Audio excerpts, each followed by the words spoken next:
Okay, as promised, we will do a recording using a cell phone.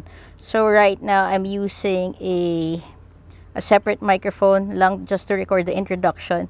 So this is the Teyun Q-26, and this is an XLR mic cable. This is a Tonor K1 dynamic mic, and we have our bifacial condenser microphone. And ang kasama ng Teyun Q26 ay USB cable.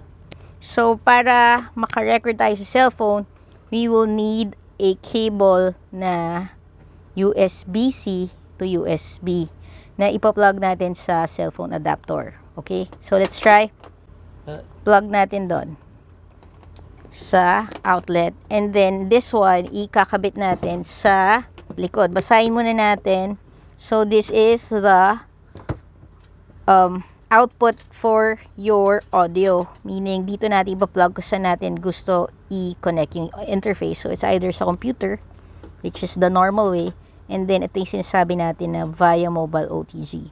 And then, if gagamitin natin to sa cellphone, we need a separate power supply. So, ang recommendation ko is use your cellphone adapter na USB-C with the adapter and plug it here.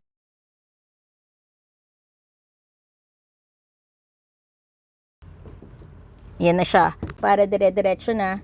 So, this is the cable included in the package. What we need to do is connect this one sa audio output ng interface, which is this one. The usual. So, ito, i-connect natin here. And then, yung dulo niya, normally, pag computer ang gagamitin, ikakabit natin sa computer. But for the demo, we'll try to do it sa cellphone. Ito na po. Before we do that, at mawawalan ako ng audio, let's connect a dynamic microphone sa Teyun. So, let's connect it here para hindi tayo mawawalan ng audio. We'll use the XLR cable. And then, ayan siya. And then, okay. So, right now, we're using the mobile phone audio. So, to connect your interface with the mobile phone, you will need an OTG adapter. So, yan siya. Since my phone is Android, I need a USB-C OTG adapter. So, yung dulo nito, instead na ilagay natin sa computer, kakabit natin sa, kabit muna natin sa, ito once na ma-plug ko na to sa cellphone, tatahimik yung audio, and then I need to use the microphone. Okay, ready?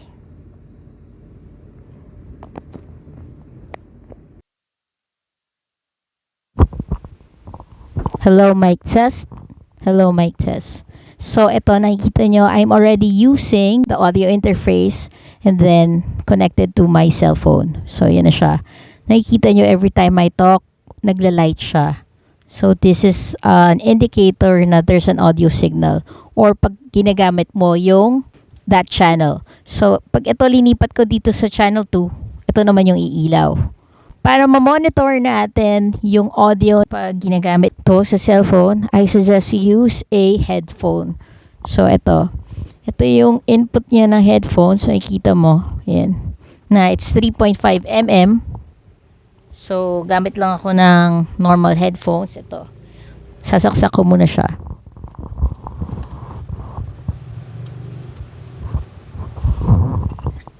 Ayan, di ba? Nakita nyo, nung pagkasaksak ko, nag-ilaw siya. And then, this one, I can control kung anong volume nung naririnig ko sa headphones at hindi mag-a-affect yung audio output ko. Yan, kahit taasan ko yan.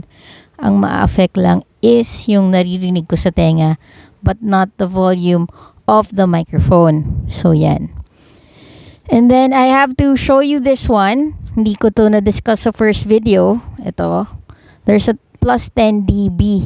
Meaning, para taasan mo yung volume niya, like acoustic guitars or bass guitar, tataasan mo yung gain, you can press this.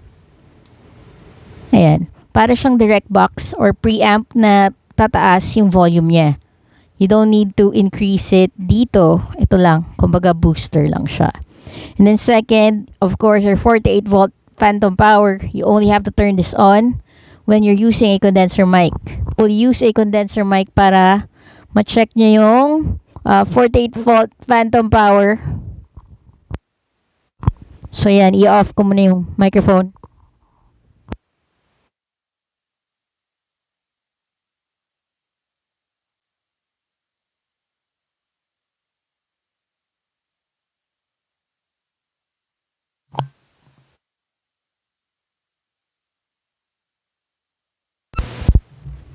Hello, mic test. We're using a bifaily condenser microphone. Pag gumagamit ng condenser microphone, you have to turn on the 48 volt phantom power.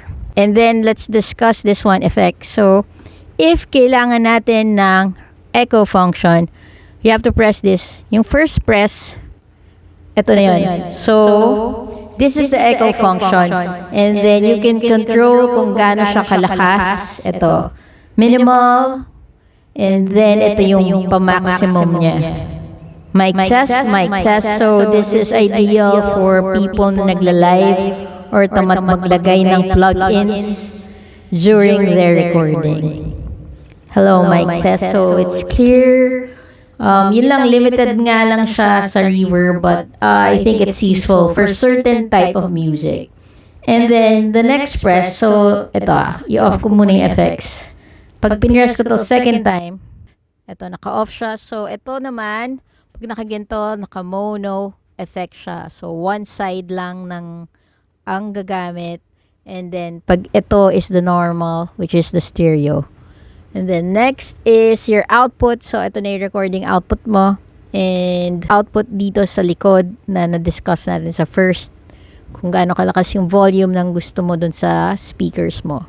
Anyways, that's about it. I just want to show you that you can use the audio interface, the Teyun Q-26, with your cell phone. Once again, this is On Air Studio. Please like and subscribe. Thank you and bye-bye.